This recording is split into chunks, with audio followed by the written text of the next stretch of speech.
particular big sporting events have you covered since you've been at NBC DFW? And then I just wonder any lessons learned from covering different events, whether it's a World Series, whether it's a Super Bowl. Like, talk a little bit about some things you covered and maybe some lessons learned, whether it be professional or more so kind of on the lines of books, which is mental, kind of mental enhancement. I would tell you going back to the 2006 NBA Finals between the Miami Heat and Dallas Mavericks. The Mavs won the first. First off, the Mavs won the regular season series, so they beat them 2-0. And then when they played the finals, the first two games were in Dallas, and the Mavs won those, and they were up, killing them in Game 3, 13-point lead, 6 minutes to go. And Mhm. watching Pat Riley turn that whole series around, it was a timeout, and he just held up the clipboard and he wrote on their season, showed it to the team. Dwayne Wade goes to the hole, and they won four straight basketball games. And to see the anguish with the Mavericks, and at the same time, too, to see what Pat Riley was able to do. Pat Riley really helped change my life around in 1988 when he wrote his book, Showtime Inside the Lakers Breakthrough Season. And having read that about what it takes to achieve things in life, and chapter 13 motivation in that book is amazing. And I had twice, once in Charlotte, I had went to the bus afterwards and gave Pat a note and just said thank you very much. I got a college scholarship based off your book. It really made me focus and work for my dreams. And then after the finals, when they won it in '06, I went by and just dropped him another and said, you don't remember me, but many years ago in Charlotte, I thanked you, and I want to thank you again because I continue to live this dream that I have, based on your book, Showtime Inside the Lakers Breakthrough Season, especially Chapter 13, Motivation. But to see Dirk and the Mavericks lose, and how many people thought, okay, it was kind of a fluke you got there, and then the next year, people forget they had the best record in the NBA.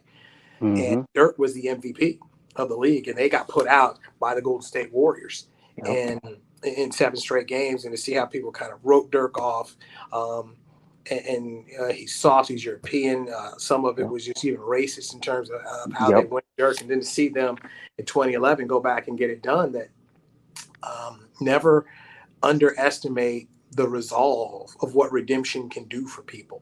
I'd picked the Mavs to win it in six because I just felt like, hey man, these guys would come back here, and then he's not going to let them lose, and he didn't.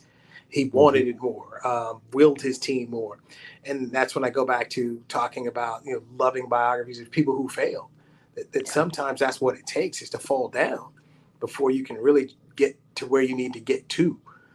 It's a part of it, and that's what so many times, so many people who've reached these successes in sports have done. They've had to fall down a little bit to get up there, and now we think of Dirk as, oh, he's this legend, the Mhm. possibly the best European player of all time, the best big shooting man. I mean, I was here when people, when they were not feeling like that about Dirk Nowitzki. Yep. Um, and so that was one of the great things about covering and being there for those two runs. Because I Mhm. remember Magic Johnson saying to the Cowboys in training camp, it might have been in '08 or '09, that the Mavs windows closed. And he was telling the Cowboys, Wow. your window's open right now. The Mavericks window is closed.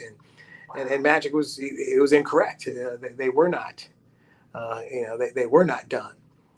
They did have more left in them, and so that was cool. But to go to my time just being here in Dallas Fort Worth, I've covered the Stanley Cup Finals twice with the Stars. Unfortunately, they didn't win either one. They lost both. Okay. The Rangers went to the World Series twice. Yep. Unfortunately, they lost both. That one hurt. Oh, that hurt. That one still hurt. I That's was out of there. St. Louis. I was Well, there. that St. Louis or was it San Francisco? St. Louis. St. Louis. They lost Okay. to San Francisco in five games, and those. That one really wasn't close at all because San Francisco just had so much better pitching with Tim Lincecum and Matt Cain, and um, their fourth star. People forget the fourth starter for San Francisco in that series was Madison Bumgarner.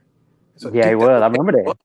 Yeah, Jonathan Hmm. Sanchez was the number three pitcher, and that's the one they Yep. beat. But it Yep. was it was just too much for them to overcome. So the Final Four has been here. That was great. To see them bring the World Series back during the pandemic, that was pretty cool. The NBA All Star Game where they held it over at Jerry World, the NHL All Star Game that was here. I've been fortunate in this town to see a lot of cool things. Even the Super Bowl, the Aaron Rodgers and the Packers won over the Pittsburgh Steelers, Super Bowl 45. So it's been a ride. To see a lot of things here. Got to go to the Rose Bowl with TCU and they won that. That was pretty cool. because I'd covered TCU when for the time they were in the WAC to go to Conference USA, to make it to the Mountain West, and then as Mountain West champions, undefeated, to make it out to the Rose Bowl to beat a Wisconsin team that was pretty good. You had J.J. Watt on that team there, so that was kind of fun. That was kind of fun to see. Yeah, that was a big win. Wisconsin had a big offensive line that year, like they always do. But I remember that Rose Bowl because you didn't know how TCU would do, but they played with a lot of heart. Let me ask you this: when you look at, for instance, you've covered most of major sports are there, but the Dallas Cowboys, that's the big glamorous America's team. Sure. How that marketing machine? What I mean by that, Newy, is I'm an outsider. You're an insider. How is that thing as far as brand? What's the scope of it? Let me ask you like that. What's the scope of a brand like the Dallas Cowboys? So in my time of covering sports, every city has the team, the team that they live and they die for. When I interned in St. Louis, it was the Cardinals. There was nothing bigger than Cardinal baseball. In Cleveland, it was the Browns. It was the Browns. And in Los Angeles, the Lakers. And when I worked in Austin, the Cowboys trained down there. And here in this town, it's the Cowboys.